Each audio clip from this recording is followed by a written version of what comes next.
गिबियावनो नोंथांमोनखौ आंनि चेनेलाव बयखौबो बरायनानै लानाय जाबाय। नोंथांमोना सानफ्रोमबोनि खौरां मोननो थाखाय आंनि एसबी रादाब इउट्युब चेनेलखौ साबस्क्राइब खालामनानै लादो। लोगोसे खौरांखौ मोजां मोनोब्ला लाइक, कमेन्ट आरो शेयार खालामनानै होदो। आंनि बे खौरांफोरखौ मोजां मोनगोन आरो खौरांफोरखौ जोबजासिम खोनासंलांगोन होननानै आसा खालामनाय थाबाय। दानिया नोंथांमोना खौरांखौ खोनासंलांदो। दिनैनि गिबि खौराङाव दं उदालगुरि जिल्लानि सिङाव थानाय डिमाकुसियाव जन आरोग्य योजना बिथांखिनि सिङाव आयुष्मान कार्ड रानदों।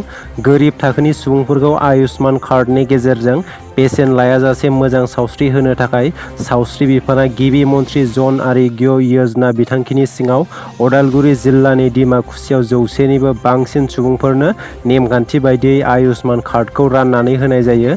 बे हाबाफारियाव जिल्ला बेंगिरि डक्टर सादनेत सिं, बिटिआरनि मावफुं सोद्रोमा रनेन्द्र नार्जारी, बेरगाव महकुमा बेंगिरि पल्लबी कछारीजों लोगोसे गोबां मानगोनां सुबुंफोरनि नुजाथिनायाव आसाम आयेन आफादनि बुंथिगिरि बिस्वजित दैमारिया मुलाम्फायारिफोरनो आयुष्मान कार्ड राननानै होयो। गसाइगाव ओनसोलनि रायजो राजाफोरनि थाखाय मोजां खौरां।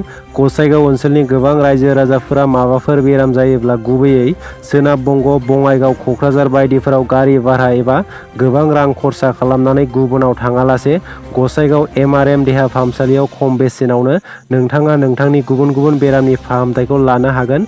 गसाइगाव सहरनि उत्तरपारायाव थानाय कक्राझार एमआरएम देहा फाहामसालिनि दालाइ गसाइगाव एमआरएम देहा फाहामसालियाव गोबां खम बेसेनावनो नोंथांमोननि देहानि बायदि बेमार आजारफोरखौ फाहामथाय लानो हागोन। बे देहा फाहामसालियाव रायजो राजाफोरनो खम बेसेनावनो ultrasonography, digital laboratory, digital X-ray आरो इजिसिजों लोगोसे गोबां स्पेसियेलिस्ट डक्टरफोरजों नायजानो थाखाय सुबिदा मोननो हागोन।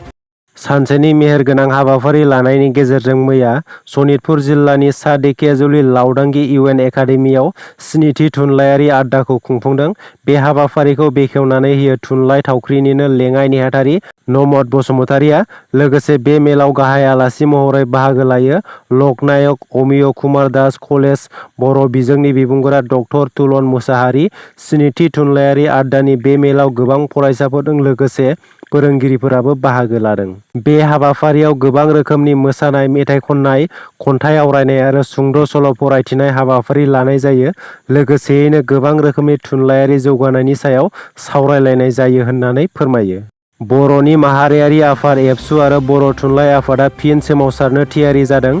बे दाननि फैगौ 9 जुनआव आसाम नाङैनो फरायसालिफोराव खुगायाव गोसोम जि खानानै सोमावसारगोन आरो फैगौ 15 जुनआव आसाम नाङैनो 2 घन्टा धरना होगोन एबसु आरो बर' थुनलाइ आफादा।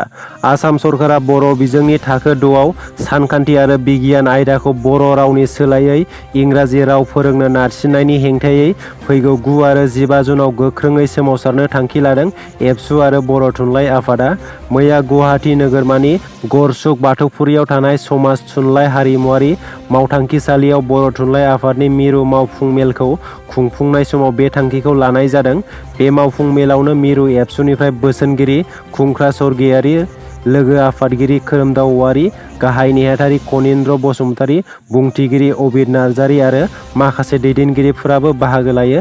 बे मावफुं मेलाव गुवारै सावरायलायनायाव बर' थुनलाइ आफादनिफ्रायबो आफादगिरि डक्टर सुरत नार्जारी आरो माखासे दैदेनगिरिफोराबो बाहागो लादोंमोन। सा सानजा भारतनि थागिबि सुबुंफोरनि थाखाय मोनसे मोजां खौरां। Special police unit for north eastern रिजनआ मोनसे सुबिदा लानानै फैदों। बे सुबिदायानो जादों दिल्लीयाव थानाय माखासे देहा फाहामसालिफोराव सा सानजा भारतनिफ्राय जुदि सोरबाफोर बेमार आजार नायजानो थाङोब्ला फिसानिफ्राय लानानै गिदिर बेमारहालागै सुबिदा खालामनानै होदों। Special police unit for north eastern रिजनआ बेवहाय 10निफ्राय 50% डिसकाउन्टनि गेजेरजों नोंथांमोना गाव गावनि बेरामखौ नायजानो आरो फाहामनानै लानो हागोन। आरोबाव नोंथांमोना ट्रेनजों दावबायनानै देहा फाहामजानो थाङोब्ला ट्रेन स्टेशननिफ्राय जायफोर देहा फाहामसालिफोरखौ special police unit for north eastern रिजननि स्पेसियेल पुलिस इउनिटआ फिन खालामनानै होदों बै देहा फाहामसालिफ्रा नोंथांमोनखौ बेसेन नाङाजासे रेलवे स्टेशन आरो एयारपर्टनिफ्राय नोंथांमोनखौ देहा फाहामसालिसिम लानानै थांगोन।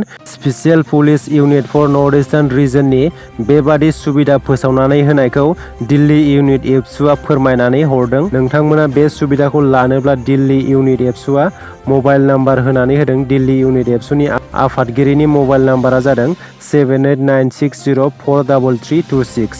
बे नाम्बाराव नोंथांमोना माबाफोर सोंनांगौ दङब्ला सोंहरनो हागोन। दिनैनि खौराङा एसेनोसै। आसा खालामो खौरांखौ खोनासंनानै मोजां मोनबाय आरो खौरांखौ मोजां मोनदोंब्ला मोनसे लाइक खालामदो। लोगोसे सानफ्रोमबोनि खौरां मोननो थाखाय आंनि एसबि रादाब इउटुब चेनेलखौ साबस्क्राइब खालामनानै लादो। गोजोन्थों।